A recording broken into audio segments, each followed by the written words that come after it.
Friends, అందరికీ happy Sunday అండి. ఈరోజు మన వీడియో వచ్చేసి టమాటా పచ్చడి ఫ్రెండ్స్. ఇదిగోండి ఫ్రెండ్స్, నేను చెప్పాను కదా మొన్న టమాటాలన్నీ ఒక 4 కేజీలు కట్ చేశాను అని చూపించాను కదా. ఈరోజు అయితే ఇవన్నీ నేను రుబ్బాలనుకుంటున్నాను. నేనైతే అంటే ఇది వైట్గా ఉందని అనుకోకండి, ఇదంతా ఉప్పు అన్నమాట. ఈ ముక్కలు తర్వాత నేను 1/2 కేజీ చెప్పుకొని తీసుకున్నాను 4 కేజీలకి. ఇందులో వచ్చిన రసం ఉంది కదా, టమాటా రసం, అందులో నేను ఇది నానబెట్టేసి రుబ్బుతాను. తాలింపేసాక మీకు చూపిస్తాను ఫ్రెండ్స్. ఇంకేంటంటే నేను ఏ పని చేసినా చిరిగి చేయడంతో చాపంత అవుతుందండి, ఏం చేసినా అంతే అని చెప్పాను కదా. నేనైతే బజ్జి మిరపకాయలు తెప్పించానండి. కాస్త ఉప్పేసి ఉడికించేసి ఎండబెడతాము, పప్పుచారులోకి కానీ రసంలోకి కానీ బాగుంటాయని చెప్పేసి ఎవరో వరుణ్ దేవుడికి ఫోన్ చేసి చెప్పినట్టున్నారు. నేను నటించి ఒకటే వర్షం.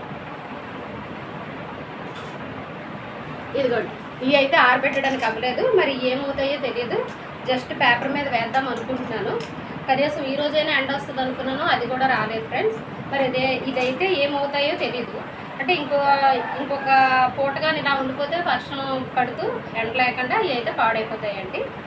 తర్వాత టమాటా పచ్చడి ఉప్పేసిన తర్వాత తాలింపేసి ఎలా ఉందో టేస్ట్ కూడా చెప్తాను ఫ్రెండ్స్.